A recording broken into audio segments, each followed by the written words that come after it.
758 St. Lucia, stand up. This is Caribbean Power Lunch, where we feature Black-owned businesses. I am your host, Kevin Valley, and joining me today we have Salene Griffith. Hello. How are you doing, Salene? I'm good, you know. I'm good too. Today we are in the presence of a regional celebrity. Yeah, boy. The man is what? What he is? A music producer? Web developer. A web developer. Yes. And he is the publisher behind Dazzle Magazine. St. Lucia, your boy Rankin Morgan is in the cabin studios today. How are you doing, Rankin? Well, thank you, Kevin. Wow, what an intro. I was shocked. Well, you can hire me for we call it, for the hangout. Yeah, come online with it's Sheila Mendes. Right. Alright, we're lucky to have you today. And thanks for having me. Yeah, and thanks for giving me that call. I was very surprised. We got him just by the man. Leaving just now. This is the last thing he's doing in Trinidad before he goes back to St. Lucia, you know. Yeah. I know he's been here for a whole year. And, perfect timing. Yeah, and there's a long week in the cabin studios here. We actually just spoke to Mr. and Mrs. Lodge. Yes. Just yesterday.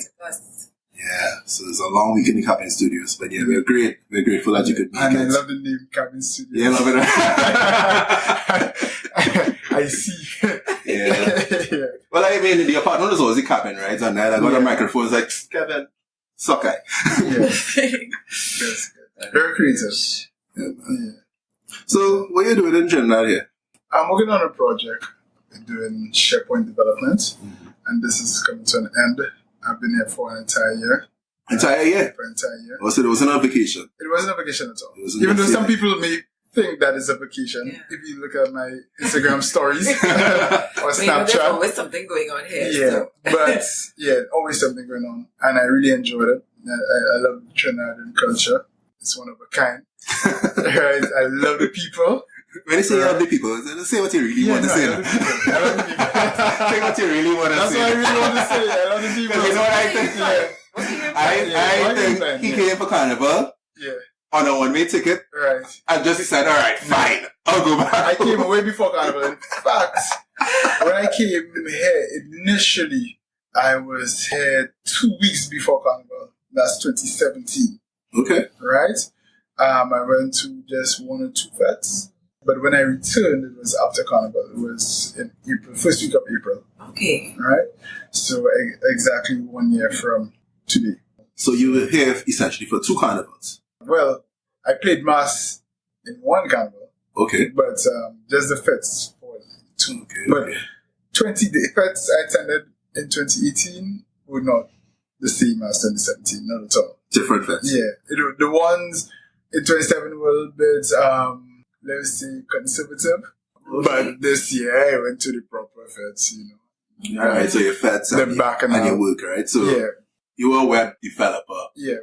Since you graduated school back. Yeah, back that's in my my profession. That graduate job which you grew into. Was that your first love, or was that something you just decided, hey, good, I get to compete? Well, that's something I was good at, because when I was at school, when I was in Form 5, when you choose your subjects, you know, to write for CXC, I did sciences, so biology, chemistry, physics, math, geo, right, English, right. So I was on that path, that chosen path to become an engineer, right. You know, to become a civil engineer, to be exactly, because geophysics, right. You know, that was the plan. And when I went to E-level, which I did here in Trinidad at Polytechnic, sixth form government school in St. James, I did physics, geography, and math, right? So I was on that path to become a civil engineer. But, you know, with UE, everyone in the Caribbean who wants to do civil engineering is St. Augustine. So I wasn't really too keen, because there's a lot of pressure. You had to have top grades and stuff like that. Yeah. So I took this gap year to work. And when I did that, I took on a little IT course, you know, because, you know, we say, well, information technology, that's the thing now. When you go for a job, that's what they're asking for. So I did that. It was a UE certificate course. It was a UE certification thing, right? At the end of the course, I got, I think, 7 A's and 1 B+. And I was like, so that was good motivation. Yeah, I was like, hey, it's me here, boy. You know, when everybody's trying to compete to go to said to Guston, I have a free ticket, I have a free pass. Yeah. So my mom at the time, she migrated to London, right? And she more or less persuaded me to apply for schools. I applied for 3 schools out there, right? And I got accepted to, 3 universities. I got accepted to all 3. Good job. So I say, why not? So that was the entry of doing computer studies. When I went to London now to go to school, I played a lot of basketball. I played basketball. By the second year, I became the captain of my team and also the president of the London South Bank University Basketball Association. Right? And I did that for 3 years. And I did really enjoy myself. While I was at university, I also worked. And I worked for Nike Town, London. Oh, yeah? So Nike, yeah. And I think even working there gave me that discipline and taught me about business. Because when you work at Nike, you must know everything. You must know about the shoes, about cross-training, running, basketball, the different soles. What's the difference between an Air Max and an Air Zoom, etc., etc. So all that you learned, how long you spend there? In London, I spent 8 years in London. I spent Nike 3 years in my entire university. My university career. My time at university. You didn't want to leave? The thing at Nike, when you work there, is like a lot of undergraduates work there. So everyone went to a university and we were all young and we were all motivated and we were happy because working at Nike, Jordans, Tiger Woods, Air Max, all the brands, all the shoes, all the products that we know, Manchester United at the time and Arsenal. It was great working there. However, when you got to the end of university, you're ready for that graduate job. You want to work in the city now. You want to get that graduate job because this is what you told. You have to go to university and you have to get that big office job, that would determine the rest of your life. So Nike taught me to work as a team, as a unit. It's not an individual task. Everybody comes together. And I met many wonderful people. We had trainees working there as well. And we all keep in contact up to this day. Okay. Right? But when I left, it's a very funny story. Is that I finished university in July. So therefore in August, I went to St.Lucian on vacation and I came back in mid-August for graduation. When I went back at Nike, I was applying for jobs and stuff and I got this telephone call to say, okay, you have an interview the following day in the city. Can you make it? Obviously, I said yes.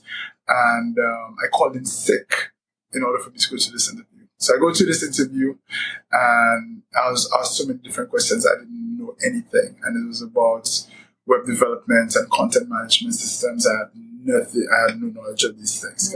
We never taught you that in school. In school, it's just the coding and just the basics. Yeah.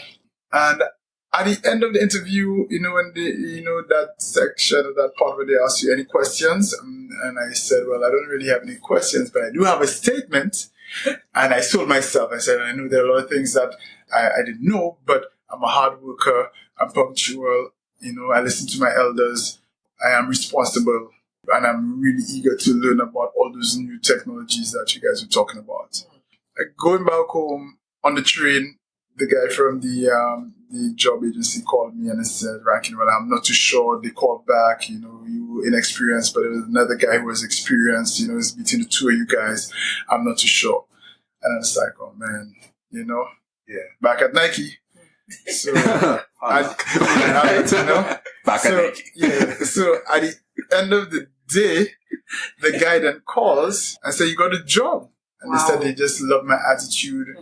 I was like self-motivated and they would love to train me up to become the person they want. That was on a Thursday and they said that they want me to start on the Monday and it's only a 3-month contract. Now, I have a permanent job at Nike and if I need to leave, I have to give like a 3-week notice. Yes. But when I went back to the following day, to my manager, well, this is my graduate job. That's my future. Understand if you don't want to pay me what my holiday pay or whatever, I have to go on Monday. I need to start this job on Monday. Right? And it was only for 3 months. So it was only for contract. And she said, okay, yes, they understood. And by the Friday, they gave me a little farewell. Oh, they give you a farewell? Yeah, Nice, yeah, man. farewell get together, a gift. Some running shoes? No running shoes. Well, I always got, I got shoes every 3 months. What? Yeah. You think they're hiring now? Yeah. They still are. Right? And they gave me a wonderful gift. It's an Armani watch, which I still have today. The last job I left, I think they gave me, a book, a diary? Yeah, oh man. I feel your pain. Much love stuff. Right? And I started the job on a Monday and was right on the River Thames. And the company is called Illustrated London News Group, subsidiary from Sea Containers, or GCCO, which is part owned by Sea Containers and General Electric. The 3 months came and they renewed my contract and I stayed there 2 years. And then unfortunately it was at the time that was in 98. Was it 2008? Yeah, 2008, right. The company was cutting back and I got an opportunity to become a web manager at the Chartered Institution of Highways and Transportation, which I was a web manager. I was in London as well? And I was in London. Okay. And I was in charge of a lot of the main side, the micro sites, and also migration of a huge project. And after that was done, I migrated. I moved back to St.Lucian. And then you spent another 3 years. Yeah, and in 3 years, I was a web developer at another company called Acceler Marketing, which I got a lot of exposure to the Caribbean culture of business. So all this time you were thinking about your own business? No, I was never. Yeah. I'm textbook. See this textbook thing where you go to school, and get a good job. Grades and then get a good job. That was me. I was on that path. Yeah. And my path started early. So I already started to get the experience from like top Fortune 500 companies already at a young age. Yeah. I was exposed to that work ethic, being professional and disciplined. So you were well on your way to becoming a senior web developer. A senior web developer. Name your company. And my thing was a senior developer to develop SharePoint applications. That's what I wanted to do then. What? And that's what you just did in Trinidad. And that's what I just did now. Yeah, man. Nice. So me being in Trinidad, I just ticked off that off my bucket list. Okay. So let's say 2.5 years into your last permanent job at Acceler, you decided it was good. I'm going to start 1 to 3 digital. Okay, no, it didn't work like that. It didn't work like that? No, it didn't work like that. So while I was working at Acceler, I worked on a website for the St. Lucian Youth Business Trust. And they had so much information and I just kept on reading. And they always say now, entrepreneurs, if you ever listen to any story of a successful entrepreneur, they always say they always read. And I think that was the beginning of me reading. And not just reading like news items, but when it comes to business and stuff. So reading or listening to podcasts. You should all listen to podcasts. Yeah, especially Caribbean Power Lunch, which I love so much right now. Yeah, I love Dazzle Magazine too. Yeah. Very love. Yeah. So, I developed the website and I was entering the content. And while I was entering the content, I was reading it and it was very informative. And they had a program where, you pitch your idea and if it's a viable idea, they would assist with the development of a business plan. I was like, ooh, business plan. It's like, I'm always hearing about business plan being very important, SWOT analysis, and even that finance section, which I need assistance with. Right. It did help me. And the funny thing about it is that I was assigned 3 mentors. And one of the mentors was my boss at the time. And I was like, oh my gosh. And I called him and I said, you sure you could do this? I said, yeah, Rankin, don't worry, she's really cool and stuff like that. And, she did help me out a lot, and she's someone who I admire a lot. Her name is Agnes Francis. And she's someone who I admire because she's assertive and she's very knowledgeable. She knows her stuff. She's a no-nonsense individual. She helped me out a lot also with another individual. He died. His name is Nigel Mitchell and also Keith Miller. I'd always mention these 3 individuals because they made me wake up and smell the coffee. Okay. The real world. It's like, okay, when I pitch my magazine, okay, why Dazzle? Did I have a name for it? Yes, I always had Dazzle. The meaning for the Dazzle is I believe everybody's a star. Your idea, you have to dazzle, you have to shine, no matter what your idea is. You have to put your all So you want your name to empower your readers and the people that you're featuring at the same time. So that's what it is. I didn't want it to be something like Youth Entrepreneur Business with the acronym YEBS. I never want I never wanted it to be like that. And I always also believe that it's just a name. You create the brand. So, for example, if I tell you, okay, when you hear this name, McDonald's, what's the first thing that comes to mind? The clown Ronald McDonald. Yeah. And what does it associate with? McDonald's. Right. Why? I mean, just because you're accustomed to that from a long time. Exactly. What's Colgate? Toothpaste. Wait, but what does the name Colgate mean? Nothing. Exactly. What is Google? Exactly. So what you do, you build, you have a name, and no matter what the name is, you just build that brand. And then I got a business plan, and I called the lady back at the Sunshine Youth Business Trust, and it's like, okay, so I have this business plan. Okay, so what do I do now? Tracking, what do you do now? So when do I register? You haven't registered your business yet? I was like, no. You understand? And the whole Dazzle thing was for me because I always believe in my people, like us. If you have something and you have an idea, just go for it. So I wanted to create a platform that will assist individuals, and it's not for those people I feature to pay. They don't really pay. If they want to contribute and want to take an ad, yes. But Corporate Solution more or less funds the magazine with the advertising. And the magazine is free because I believe that helps with the distribution. People don't have to think twice whether they should pick it up. They just pick it up. And it's estimated that at least 5 people will read one issue of Dazzle Magazine. And I can bet you if one is on the table, right, it'll disappear within like 5 minutes. Well, I'm slightly sad that maybe you didn't bring one to put on the table today. Unfortunately, I had, but I just sent it to St.Lucian like yesterday. Wow. But I could always... Did you know you were coming here? Why would you send it? Did I know I was coming here? I don't think I knew. No, that was after. Oh, okay, when did you contact Kevin? When did you contact me? I called him, when was it? Earlier this week? Earlier this week, yeah. My box is then packed already, sorry.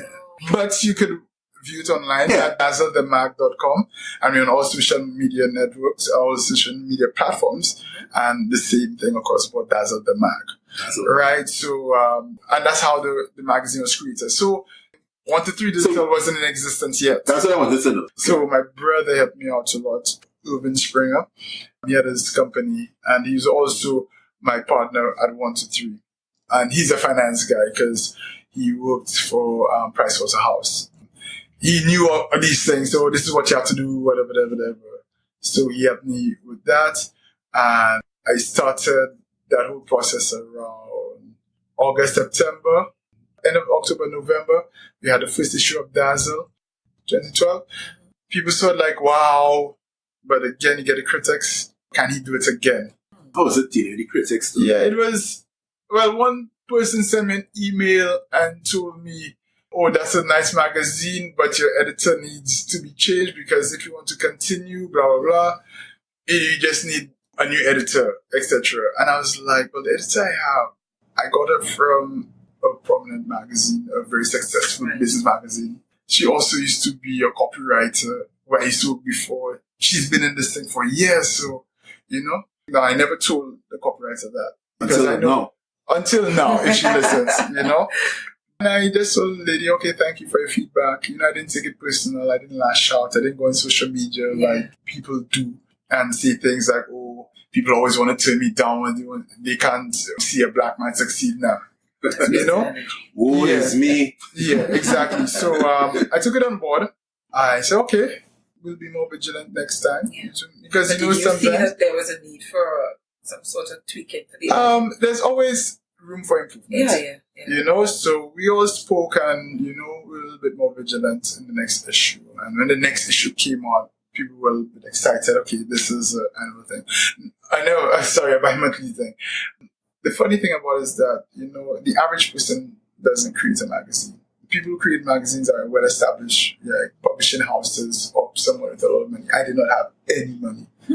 I didn't have a loan. So that's what I want to get to. You said, you have corporate sponsors and you kind of glossed over it, but how did you get corporate sponsors? Well, they didn't buy into the magazine straight away because, again, you're young, right? I'm young, I look extra young, right? I didn't look my age at all. So they associate young with partying, and they kept on asking me, oh, is this going to be an entertainment magazine? I said, no, it's going to be for young entrepreneurs. Because when they hear young entrepreneurs, they always think it's like fete and events and stuff. Like, no, it's not like that. And my first set of ads, I had enough just to break even. And you know, when you say break even, doesn't mean that you actually break even. You make a loss. You make a loss. But I was able to pay the main individuals, like the writers and the copywriter and the printer, graphic designer. You had a team. I had from jump. There was just three of us. Three of us who didn't have jobs. Okay. You understand? And it's like this guy said, okay, I know this would work, guys. I'm sort of a leader. And I'm able to bring people together.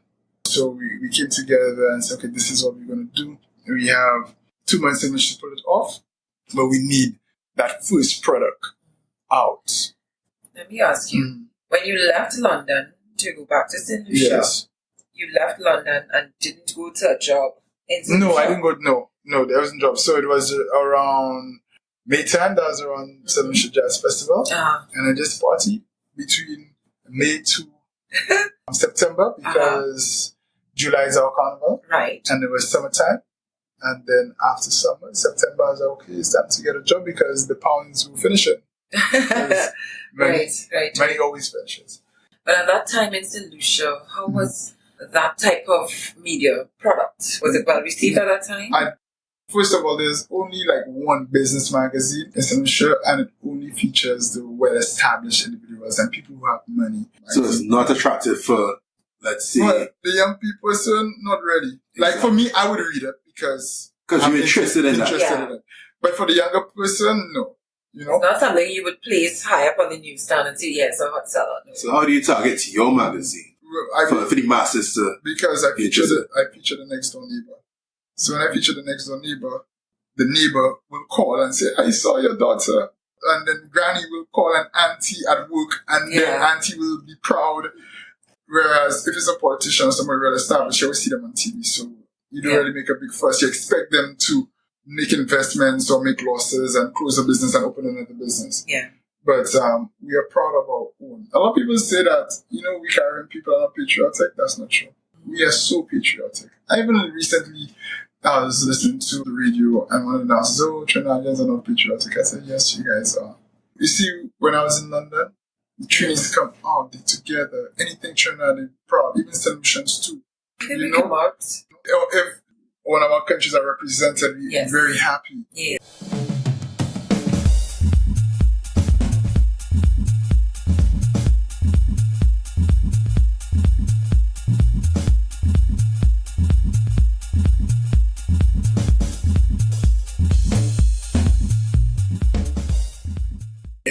Sometimes they say we're not patriotic. Let's say, for example, Usain Bolt. We cheer Bolt, but the reason why we cheering him on, because we could relate to him, and he represents us as Caribbean. Yes. And our nations are not in that race with that 100 meters. The only person from the Caribbean is Usain. So of course we will cheer him on. We don't say, oh, we could cheer for Jamaican, but we can't cheer for Trini. Well, Trini is not there, or St. Lucian is not there at the time. So that's why. So that's basically it. With me, I feature people that you could relate to and people who are doing well so that you could aspire to be. I'll give you another example. I was traveling to Texas 45 years ago, all right? And I went to the Bureau of Exchange to exchange some money. And the two young individuals would tell us, they saw me and they were talking amongst themselves. And the young lady asked, you do Dazzle Magazine? And I said, yes. She said, oh, wow, we read it every single... How did that feel? Yeah, it felt good. Every single issue. Now, that's in the south of the island. So that's like in San Fernando. And I live up here and stuff like that. So, and I know I distribute island-wide. But for these people to tell me that, right? But the best part of it is that a month later, the guy who was in the teller, he then contacts me, right? And says, well, he and his friend want to start a magazine as well, sports related. We feature young sports individuals like young athletes, and they wanted to speak with me. So I told them, they can give them a time. And these guys, they would tell us at the bank, they cashed up early, they asked their boss for time off so that they could travel. Now, it's not straight roads like between Sando and Port of Spain. We have a lot of winding roads around, like cliffs and stuff like this that. This is in Crossley. Yeah, well, our office is in Crossley. Right. So they had to travel all the way up there, and they did, and they got to my office at 7 o'clock at night. And they told me I inspired them because they had a vision of having that magazine, and they just lost interest because they've never seen anything like that or anybody doing it. And they saw someone who they could have related to. So how does that feel being an inspiration to people? That's hard to be worth more than the first $100 you made. Yeah, it does. And people come up to me all the time. Anybody who knows me will tell you that I'll make time to speak to you. I will never brush you aside. And I would advise you. I know everybody's experiences will be different. Yeah. And I'm not going to say that I know your industry, right? But I will more or less try to reason with you about the foundations of a business, how to start a business, things to look out for, cash flow is king, make sure your operations are tight, things like that. I won't go into detail and say, okay, well, you have to get this athlete, that athlete, What I told them to do is, start your Facebook page, start to get your Instagram page, get your following, right? And they did that, and then their thing is online. Yeah, because I know I read that you guys said that what you attribute a lot of your success and influence to is your web-based marketing strategy. Yeah, it's web. You want to talk? Let's talk about that a little bit. Yeah. Don't give us any trade secrets. Yeah. Well, for me, I'm a web developer by profession, so that's what I know.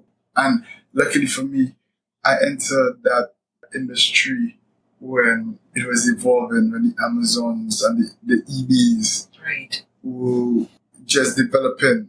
They're huge now, they're multi-billion-dollar companies. But I'm very fortunate to work for a company that made applications, e-commerce applications, data capture, and I'm able to understand the whole online marketing, the whole technology behind marketing, behind a business, right? So that's more or less our strength. And especially in an era where paper is going out, magazines are going out, newspapers are going out. So with us, with Dazzle, we have it both like a physical publication and online. Now, here in the Caribbean, we still like our magazine, our paper, right? So, like even here in Trinidad, the papers are printed every day. Where, you could actually read this entire thing online. But you don't think like that paper is going away though? You don't feel like it's like, there's a cost to you to produce. Yeah, there's a cost, And it's bad for the environment to keep it on. It's just so much easier to access the information online. Online is real time. Like what is and then you could always go back to a story from some time before. Well, I'll tell you this. First of all, we in the Caribbean, our culture, we still like the papers, right? And a lot of advertisers prefer papers. They would tell you that you have a magazine on a coffee table, someone could easily take it and go through it and you see the ads and you see the information and stuff like that. That's one. Two, the people who use internet in our society is like a small percentage, right? We have a lot of people who don't have mobile phones, who don't have internet, who don't have laptops. So we reach out to these individuals as well. So the whole Dazzle model, we try to touch every demographic, everyone's needs. Some people like, let me give you an example again. As soon as we have the prints and we start delivering, I would upload a website, right? And the website will have all the articles and stuff like that. And then I'll send out an e-blast because we capture a lot of data. When they get an actual copy, they say they will want it because they already read it online. So what I do now is that I did the website just a few days after the magazine is in circulation. But again, it's just to have it out there. But eventually you're going to phase out the contract. When it comes. I cannot say no. But we have everything online. So whenever that day comes, we set. But what about like for the youth or any other person who's interested in doing that whole digitizing that stage that we're in now? If you were to coach people or to... Well, I do that. You do that? Yeah, I do that. I do that. I do that under 123 Digital. So 123 Digital was formed 2 months after Dazzle was off the ground. In 2013, we won the IG of the Year's St.Lucian Business Awards. 123 Digital got the award, but for Dazzle Magazine. So 123 Digital got the award as the owner of Dazzle? Yeah. So 123 is like the holding company? Yeah. It's a parent company, yeah. And the 123, there's Dazzle Magazine, Dazzle Barbados. There was once Dazzle St. Vincent. Oh, that's no more? No, that's no more. The market in St. Vincent is very slow. But I still want to go back in there. Right? At the time, St. Lucia Holiday Tours, which has now been rebranded to Go Visit St. Lucia. My music is not under there as yet, which I want to introduce this year. Forte. But it's not really Mezzo Forte. I want to do it as Dazzle Music. Like nice. Apple Music. Okay. Yeah. So, but it'll be a distribution platform for the artists, right? So that they'll be able to get out. So I'm going to use my own Dazzle platform with my own followers to push them. They'll have to meet that certain quality, certain standard, but they have proper marketing, graphic design. And these artists will be St. Lucia based, DC based. I want it, like right now, I'm just looking like regional diaspora, because I think the brand itself, like the Dazzle in Barbados, and with my business partner Ryan Wills, he's the one who's operating. He's the face out there because he's regional. Because the way I want Dazzle is that it's yours. Whatever country it's in, it belongs to you. Don't look at it as a St.Lucian magazine, which is yours. And you have to be able to appreciate your people. I remember I went to a youth conference down in Barbados, and Dazzle was on display. And Dazzle St. Lucia. Well, everybody never knew there was a Dazzle St. Lucia. Oh. And that was great, because that's how I wanted it to be. Okay. I wanted it to be like, wherever the magazine is, whichever territory, you just have to respect it because it's your people. Okay. You know, it's not about me as an individual. And I'm probably not doing it properly. I'm just saying, if you go on my social media platform, you never see anything about 123 Digital. You rarely see things about Dazzle or Go Visit St. Lucia. Okay. And the reason for this is because I want my brands to survive on their own.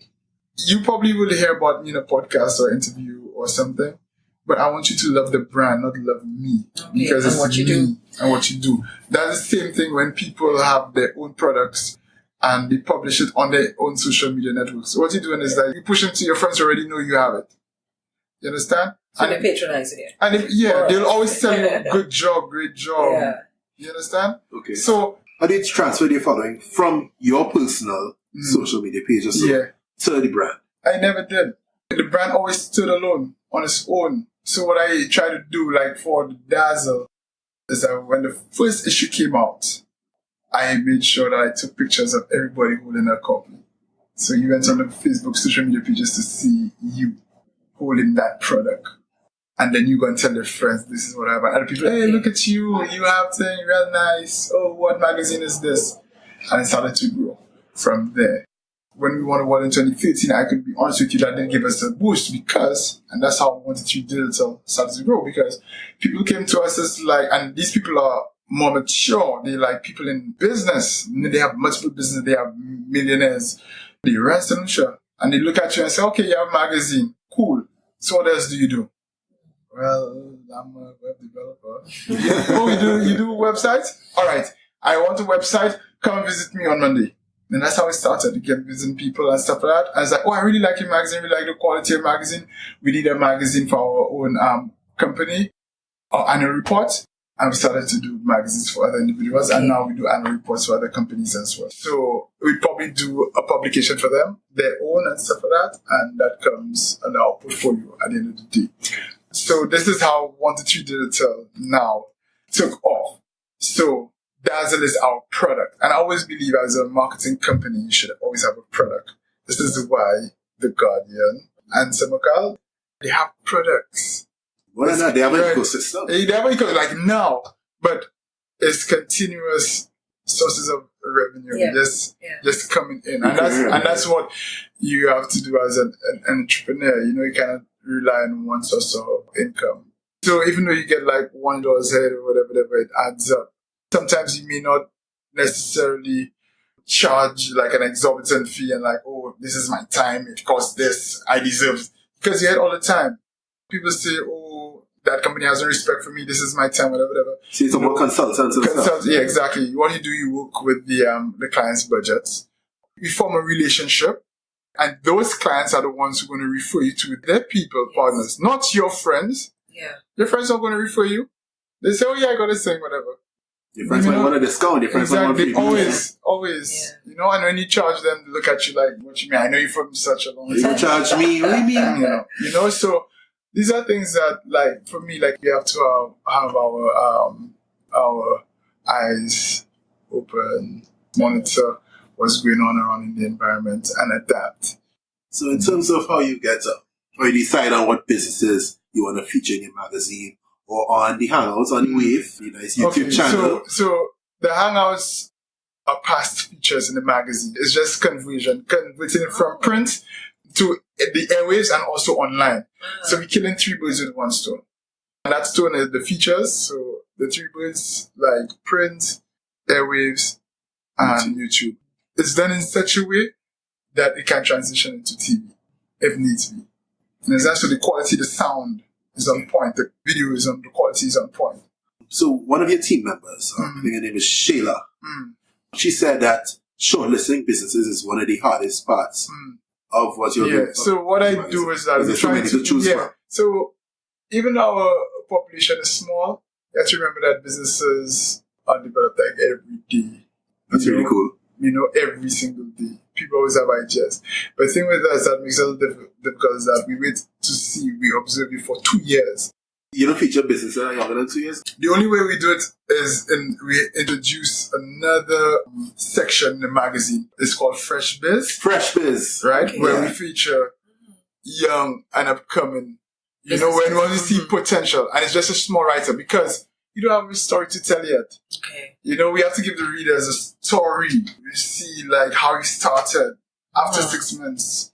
You know, you don't really have much to say.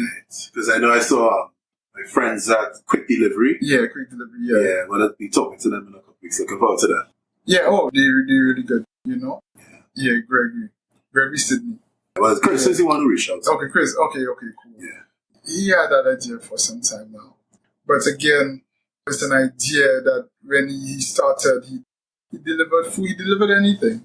And again, we never had anything like that in St. Lucia, right? At the time, he didn't restrict himself to like just one business. It was like several businesses and stuff, right?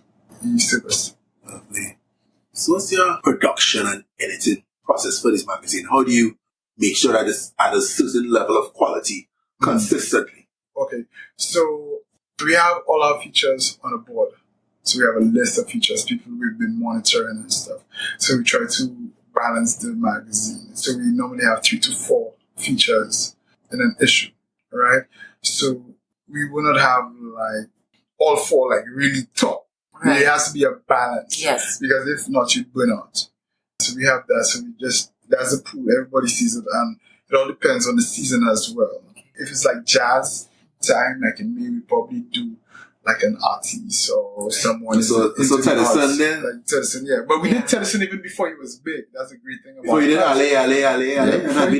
Yeah, before. And I want to get them before they big too. Yes. You understand? Yeah, that's a good idea. And imagine that when you look at our online stats, you know, our analytics, you know, Tedison, the word Tedison John is the most frequently searched term. If you go and Google Tedison John right now, I bet you Dazzle Magazine will be the first link. That's good. And what's Dazzle? It's just such a job. Yeah. And what Dazzle Magazine has become now, it has become an encyclopedia now for St. Lucia, young St. Lucia business. I wouldn't even say young for St. Lucia businesses because these people are getting older. And a few individuals have told us that when they do motivational speaking, they encourage people to go on Dazzle Magazine to read the full story. So that's part of it. We have our writers are categorized. So the season writers write the main features and stuff like that. Right? Everybody has the deadlines, you know, which to submit because we're working in that 2-month window. When everything is done, we pull everything together. We send it to be edited. When it's been edited, we proofread it like twice to ensure that nobody sends me any more emails telling me that I need a new editor. Oh, gosh. And then we send it to the printers, and which takes approximately 4 days to print. And when we get it from the printers, we bring it back to the office, we inspect the quality, we take a few, and then we hire another young entrepreneur who takes the magazines and delivers it island-wide. Island-wide? It's been a challenge to do island-wide, but we do it. Because unfortunately, like back home, a lot of the bookstores have closed, and we used to send it to the bookstores. So that would be a central place to pick up the magazine. But right now, we actually have to look for places where people frequent. Your team, you all do your own articles? You write your own articles? We feature, right? No, we have, like right now, so it's growing. So we have like 2 writers, copywriters and stuff. And their task is to write articles for the magazine. And we only hire I think it's just three outsiders, freelancers. Yes. And we rotate the freelancers all the time so that the content will always be fresh. The tone won't be the same all the time. So articles are written by different people, so the tone will always be different. Okay. Do people come to you like offering to provide content to you? Yeah, they do. All the time. To pay them for it? That's the catch. So if you're making a contribution, it's free. I always let them know we don't pay for just the contributions because it's only 250 words. It's really minor. But if you're consistent and I see like you're very humble, I will graduate you to write a feature which we pay. You could be a steady writer. Or do you do like quid pro quo deals? So let's say someone provides content to you and you in turn provide advertising for them. No one has ever come up to us with that, but it's something that I could always look into, right? I'm always open, especially if there's some sort of value, if that's what they want, if they have a blog, a podcast. Okay. Yeah. Podcast work. Right? And they want to, then yes, for sure. Okay. I'm open to it because we helping out each other and you more or less spreading your wings. Well, I know you have Dazzle Barbados. It's crossing the seas. You're moving out of Jamaica, Lord. St. Lucian. Yeah. And you have Dazzle Barbados, and you said, you want everybody to own whichever territory, and you want them to own that. Who are you looking at in terms of other prospects in the region only, or are you going into other? I would love to do other regions, yes. The diaspora, yes. And that's the reason for the diaspora, because the diaspora of a country is approximately 3 times the population of that country. And let me just break it down to you. So it's like your aunt who used to live in Trinidad, she moves to the US. She moves to the US, she marries someone in the US. He then becomes part of Trinidad because she cooks Trinidadian food, she listens to soca, she knows about Benji Marshall, etc. He listens to that too. She tells him, all right, boy, you have to come down to our carnival. He comes down to Trinidad every single year. He's part of the diaspora. So that's already one person. Then they have kids. Yeah. Right? The kids grew up in that household. They've never ever touched on Trinidad, but they know everything about Trinidad. And eventually they will move to Trinidad. When the wife and the husband goes to work, they have their teammates, whatever company, and these people are from different races. He plays his Marshall. We'll listen to this new Marshall that run with Super Blue. And I go, hey, what's that? And I really like that. Oh, you should come to Trinidad. Oh. And then they fly down to Trinidad for Carnival. So that one person has just multiplied.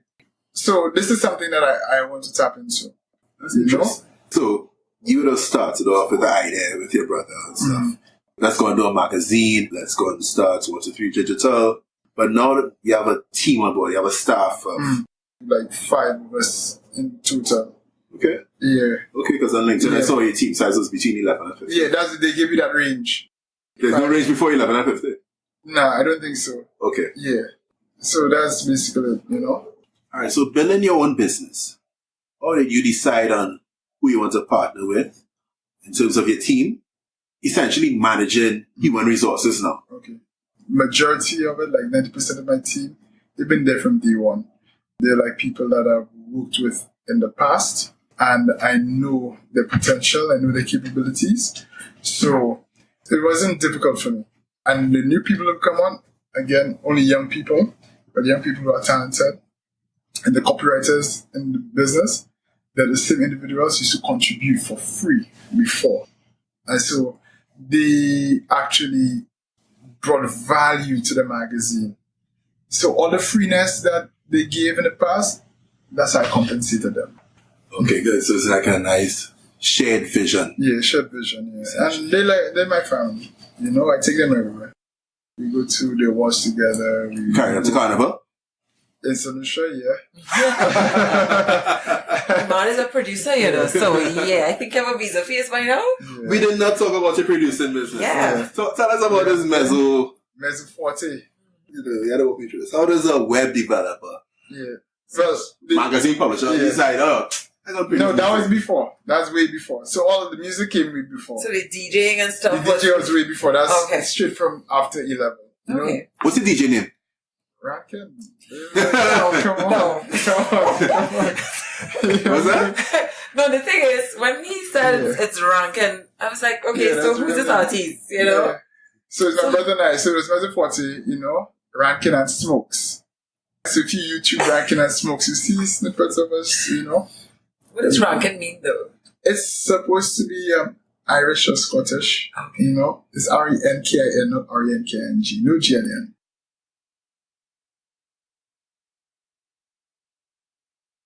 Rankin. And no apostrophe at the end, after the end. No. Yeah, it's Irish. There's a story behind my name. Yeah. That's a long story. Okay. My mom made me Rankin. Yeah, so we DJ'd, and again influenced me coming from Trinidad after school, going to Coconuts Beach, listening to Radioactive, Cell Construction. They sound like a Trini. You know? These guys, I'll be honest with you, gave a good, I had a wonderful experience clubbing in Trinidad in those days, which I don't think exists anymore. No, well, not really. Yeah. Not really, but this was really good. Yeah, so when I went back home, I started to collect records, and at the time it was 8-inch and 12-inch records, Technique turntables and stuff like that. And we started to collect records, DJ, practice, then start doing house parties. Then before you know it, we were in the clubs and we had the plates and you know. And then that stopped because your parents were like, well, you have to go to school, you got a university, you have to get an education. So that professional DJ career ended there. You know, no little thing, you know, couple of SoundCloud. Yes, we did come back a couple of years ago. But I think we just evolved into something else. And the music production, I've been doing it since 2009 after I came from London. I produced for a few Trini artists already. Ufan Alves is one, Fear and Lions. Right, I produced with both of them. I produced for Skinny Fabulous, Father Fox. Yeah, big up Skinny. Right, Father Fox. Anything from this year? Last year? No, I didn't do anything this year. Hopefully I should do something for the next season. Dazzle Music. The Dazzle Music distribution. When I get back home towards the end of this month, I'm going to be doing my St. Lucian Carnival Soca campaign, where I produce for a lot of St. Lucian artists back home. Yeah, so that's the music. But the music keeps me happy, keeps me sane. It's totally different from the corporate world. And I meet another set of people, creatives, you know, they see waves when they hear music, you know. I really appreciate them. We need these people in society to make us balanced and complete. Yeah. So, like, when I'm in St. Lucia, I speak to corporate and I speak to your average Jew. When I walk in town, the average Jew will hear me out. Yeah, you sound like a partner from episode 2, Dominic Hutch. You know, he sat down there and he said, Kevin, I could talk to the CEO, I could talk to the vagrants. Yes, and I love my people. I'll be honest with you. know? That's important because earlier on I was going to ask you what led to the decision to leave London to go back to St. Lucia. Yeah, and I'll tell you why. Because when I was in London, it was really difficult. You see that, like, working in the camp, not Nike Town. Nike Town was very diverse. You know, all races, from the Muslim, Hindus, Black, Africans, Caribbean, North America, South America. Zero racism, in my opinion. When you go to corporate London, in the city, you already find black people, really. And if you find black people, it's like one or two, a handful. So I was looking at this place 10-story building. It was just like 4 black people. It kind of motivates you to work harder. You have to succeed. On my team, I was the only black person on my team in the company. And I was a web developer, and I code in C#, which is a Microsoft language, and it's very intimidating because they're good people, but it's different cultural backgrounds and stuff like that, Funny thing happened to me one time is that someone said, "Oh yeah, you're from St.Lucian and Caribbean, right? Yeah, you guys listen to soca, right? Soca, like yeah, we listen to soca. Yeah, and the way you dance is like close contact, right?" I was like, "Yeah, you could say that." You understand? But that happened to me in 2008, 2009. That was portrayed in Get Out, the movie, 2 years ago. Listen. That's the same thing. It's like when white people come to talk to you, it's like kind of random. You ever saw that movie Get Out? I didn't watch it, You have to watch Get Out. It's funny. It's like it's funny. I thought it was a thriller. It is a thriller. It's comedy, everything in one. Okay. But I could relate it to it. I've been to a party one time when I was like the only black person, and every single white person came next to me and sat down to me to make sure that I was comfortable. All these experiences made me who I am and stuff like that. And when I was in London too, it was difficult for me to get a job right away. I had to really sell myself because I was an outsider. And one person, when I was like one of those employment agencies thing, a guy actually told me, "You black, right?" You get it in your voice. Yeah, and I was really like, you got a lot of bass in your voice. Are you black? No, it wasn't. No, yeah, that's what I told him. Yeah. And he said, "No, don't be offended, sir." And he said, "The only reason why he asked me that, because the way I sold myself, I actually went above and beyond to convince him to hire me." He was black himself, then told me. But he said the way I spoke, another individual would not be so convincing. I think he's the one who got me the job to put me on to reviews, But coming back now, it's like when people come from overseas, we just welcome them. Yeah, we'll pay you $1 million to be a consultant, and they give us mediocrity. And then they leave and we're back at square one, where I find that let's nurture our people. Our people go overseas, they go to school. When you listen to Elena, she's qualified in SAP and she had all her qualifications and stuff like that, and she came back and she was able to do like little workshops and bring those people in, to certify people. To certify people. Yes. She's doing that. Yeah. Right? And she's homegrown. Yeah. What we have to do is support her. Shout out to my friend Elena Dyer, Tech Bay, episode 11, season 2, episode 1. Yeah. We have to support our people. And that's what Dazzle is about. So if there was a Dazzle Trinidad, I definitely have feature. I featured Brandon and everybody else because they actually doing things. They actually going out there, getting ideas, making a difference, and they're able to hire people. They're able to empower our people. Empower. I love that word. You understand? It's one of those newly popular words like organic, authentic, renewable. Yes. It's organic, authentic. Let's empower. Yes. All right, so we're getting ready to wrap up. So in this segment, I also want to ask you if you have any advice for those who, how do you go about spotting ideas and then take action on them? Do the ideas come to you just out of the blue? Like my ideas come to me like when I'm showering or something. But do you have a systematic approach where you kind of brainstorm in search of your next business idea? My ideas normally come when I travel. I have to experience something, right? And then when I experience it, I'm like, I could bring this back. So even with the Dazzles, like I wanted to be the GQ or Cosmopolitan of St.Lucian. That's how the magazine has to look.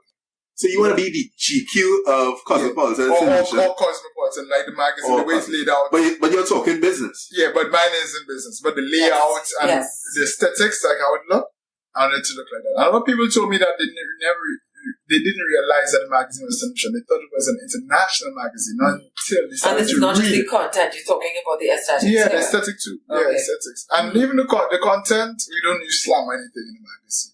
Why? No, that's another magazine. No French Creole? No French. And you don't do your but it's not. patois is not slang. Anyway, if you're being more serious in terms of your business and that kind of thing, gotcha. You understand? So that's what it's supposed to be. You know, if we want to do it, we'll do another magazine. You know, but you have to more or less be able to know your target audience. Correct. And the target audience who are willing to spend, who have the disposable income, they look for things which are more or less. But your target audience mean essentially people who consume the magazine for free. You have two target audience. That's the consumers, the readers and stuff like that, the average person, and also the corporate censure. You know, they're willing to invest in something or sponsor a product once you know it has that reach, and their product can be heard or seen around the places. How does the government in St. Lucia look at entrepreneurship as a means of revenue for the economy? That is a very good question. They do have programs. They try to have a few programs every now and again. But for me, I think it needs better management so that we can actually get our people in, you know, put them in a room, train them, give tools that will help them succeed. Don't set them up to fail. Right. So if we have a program which is funded by the EU or USAID, we should give those individuals the tools in order for them to at least try to get their product off the ground. And once it's off the ground, the government themselves could more or less do whatever that's necessary to market it. So, well, there are a lot of expos, right? There are expos where the government or even our tourist board would take products from local entrepreneurs and have them on display at various trade shows and stuff like that. So there are like trade shows around the place and stuff. But again, I think it should be a little bit more, I wouldn't say advertised, but a little bit more public. So if something is going on, a lot of these things are probably only published in newspapers, but let's put it in social media because you know the millennials and the upcoming generation, they don't really read the newspapers, you know. Let's put these things in avenues where they could see it and they can inquire about the programs and stuff like that. But we do things because I'm a product of that. I've been to like one or two. I've been to one in Barbados where I displayed my product. And I've known people to go other countries displaying their products, like neighbouring Martinique, the French islands. Right. So, yeah. I don't know if I answered the question. You did, but I what struck me was the part where you spoke about they put things on display and okay, so it sounds like craft items. Yeah. No, it's not like craft items. No, like you could have a booth. Like me, mine wasn't a craft item. So you have your stuff on display. You could have your banners. You could have a screen with like a presentation. Right. And in an expo, let's say we're doing a marketing expo or whatever. And you have other marketers, other businesses. You're able to more or less network. Right? You give your card and then it's all up to you to make that connection. So they do things like that. They do things at least like 3 times a year. You know? So don't think of it as just craft. So they support entrepreneurs. That level of diversification in the economy. They do. If I say no, you know, I'd be lying. They do. But again, we need somebody really aggressive to actually push it and make some noise. And when I mean make noise, is that sounded like you. You know, Eventually. Yeah. I would, to be honest with you, I do want to do things like that. I want to get people together and let's start exporting, let's network, let's make a connection in Trinidad, etc., etc.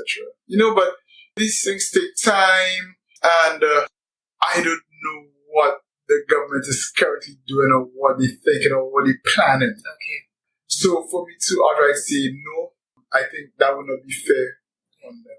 All right, Rankin. Thanks a lot for coming through this evening, man. And thanks for having me. Yeah. I did have fun. I can't believe it's 2 hours already. you know? I hope to see you in St. Lucia for July. Well, I was waiting for my invitation to come across. Because, I mean, Carnival's in July. You just come to our Carnival. Right? I was staying in the Dazzle Suite. Yeah, of course. That. We take care of you. Remember, it's go visit St. Lucia. Yeah, come to visit St.Lucian.com. .com. You know, so you guys will be taken care of from the airport, all your tours, all the flights, accommodation. Awesome sauce. Listen, I have a recording of it. I have a recording of this, you can't, don't play it, Kevin. I never said that. Now, let me tell you something. Next month, I can guarantee you that you will see it on the different platforms because you're going to be marketing it, right? Because what I realized, Trinis like to travel there. Every little holiday, the airport, the car park in the airport park, Packed. Yeah. Packed. Gone. Everybody, they fly wherever it is. So I think, again, as an entrepreneur, that's an idea that I had, and I was here, and I've seen that because when I try to book my flights to go to St. Lucia, I can't get no flights. Yeah. Like last year, Easter, I think I flew out on the Thursday for Good Friday, I think. But I couldn't come back on the Monday because the flights were packed, so I didn't return on the Sunday. Yeah, so I've experienced it myself. So I said, you know what? I will send them someplace to go next time. All right. So, is there anything that we haven't asked that you want to share with us? You guys covered a lot. I just want to make everybody know, when it comes to entrepreneurship, it's not an easy road. You have to put a lot of work into your company, into your product. You have to be self-motivated. Don't expect people to motivate you all the time. You may need some financial assistance from relatives and stuff like that. Never be afraid to accept the assistance. You're going to go through some rough times. There were so many times that I've cried. Just like with Brendan.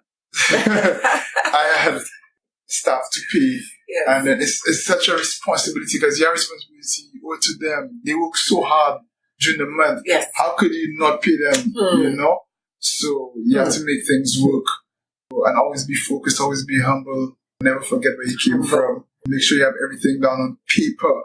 Make sure it makes sense. And like my room now. Yeah. And just be passionate and love what you do. It will work out.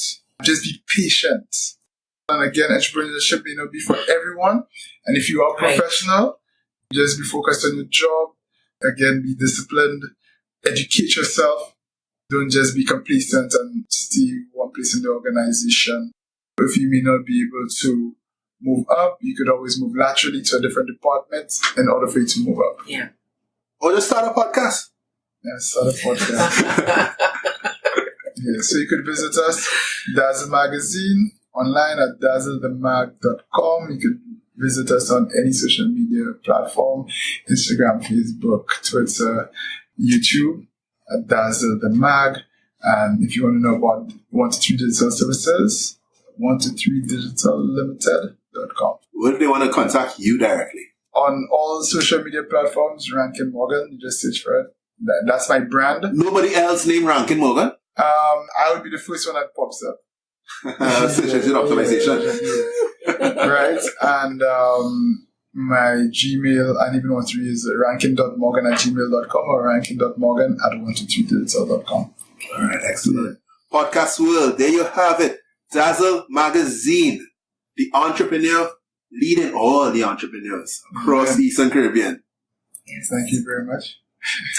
Thank you, and have a safe trip back to St. Lucia. Thank you for having me. Yes. And I'll see you in July. In July, God's probably sooner. You never know. Bye. Podcast World, Cabin Studios. We are out.